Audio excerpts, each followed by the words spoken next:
goodness. Good morning, good morning, good morning, people. This is R. Carter Thomas coming at you on this Wednesday over the hump day, the second Wednesday in May of 2018. It's the second Wednesday of May of 2018.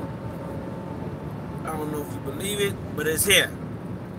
So anyways, for those who don't know, May is Mental Health Awareness Month. Mental Health Awareness Month.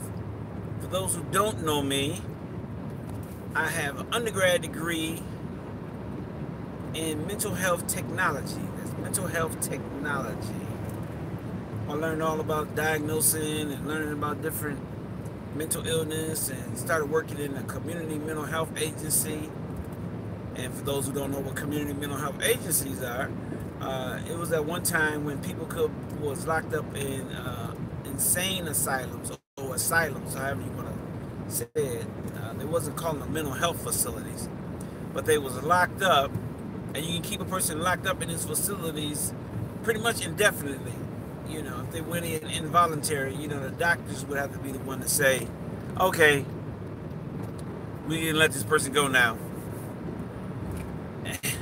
So anyways, when the law passed, the Mental Health Act passed, and they had to start letting people out of these facilities that they was keeping in indefinitely, they needed help in the community, and hence the birth of community mental health agencies. So I started working in a mental health agency, doing my internship in 1998. That's 20 years ago, people. 20 years ago, I started working with people who had mental health diagnosis or mental illnesses. And that's from schizophrenia, bipolar disorder, depression, anxiety disorder, different types of personality disorders, borderline personality disorder, narcissistic personality disorder, dependent personality disorder, avoidant personality disorder, obsessive compulsive personality disorder, obsessive compulsive disorder. All types of disorders I started working with, like, immediately, you know, working with people. So I've been doing this for 20 years, working with people with just mental health. My master's degree is in counseling, but the concentration is in mental health.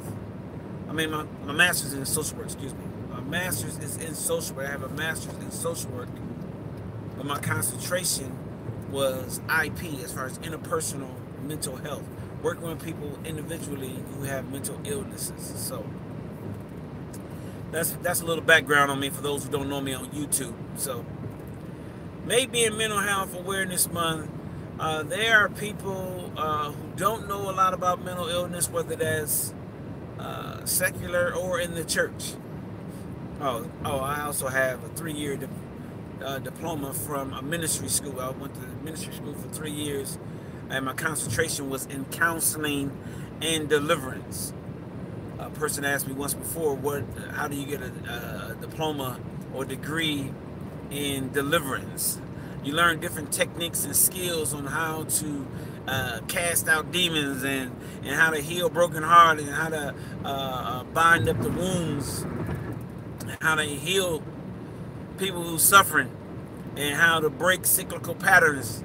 That's deliverance. Okay, so anyways, I'm saying that to say, when I'm talking to people, whether they're in the church or outside the church, people are so accepting of physical illnesses. If you have a physical illness, people are like, yeah, okay, I can get with that. You know, this caused this caused that. But there are some people that when you have physical illness, they say, well, if you would have did this, if you would have did that, you know, you wouldn't have this. You know, and I don't know what they say to people who've had cancer. I really don't know what you say to a person. How do you make a person who has cancer feel guilty about it? I don't know, but trust me, there's somebody out there that's telling the person, well, you shouldn't have smoked. Well, I didn't smoke. Well, you shouldn't have ate this. Well, I didn't eat that. Well, you shouldn't have. Okay, all right. So since they didn't know what caused the cancer, now you sitting up here telling me I shouldn't have did this, I shouldn't have did that. Okay, all right. Thank you for that. But that ain't helped me not one bit. That didn't help me not one bit. You know, because the doctors don't know how I got cancer, just the fact that I have it, and they doing this aggressive treatment to get rid of it. Okay, so now here it is with mental illness. I know several people, even as far as family members, who have had very traumatic things happen to them and they never fully recovered from it, meaning that it was so devastating to them that they couldn't get past it. Look, okay, now here it is, you lost a loved one. So here it is, a loss of a loved one. And this loved one never really helped you develop problem-solving skills. So now this loved one is gone. And the problem is they're deceased now. Well, you don't have good problem-solving skills, so you start making a mess. How about that? You ain't things, you just get worse. That's what I mean by making a mess. Because you don't have problem-solving skills. So all you know is problems. All you know is problems. All you know is problems. So you go from mourning somebody's death and grieving their loss to actually getting locked into the spirit of depression because you haven't learned how to get past this hurt, how to heal from the loss, how to get past the loss. So you start self-medicating and you start drinking. Let's just say drinking, because drinking is a central nervous system depressant. I'm reaching back here because this is a part of the brain that alcohol goes and attack, right? But it's the central nervous system. Do you hear me? It's the central nervous system. So anyways, now here it is, you have this heavy weight of this trauma of losing a loved one unexpectedly, and now you're putting alcohol on top of that, and you depress the central nervous system where it's not functioning the way that it needs to function, and you go into this deep depression, this deep dark place of just crying all the time and drinking all the time, to before long it starts changing your brain to the point of it's going to take some serious healing and deliverance for you to recover from this. Develop a mental illness. That's just an example. They had a traumatic loss and they didn't have the coping skills or the problem-solving skills to learn how to get past this tragedy. All right? So, now it can break a person like that. We call it emotional, what we call it, nervous breakdown. That's what people term it, nervous breakdown. Well, it's not a nervous breakdown, it's an emotional breakdown.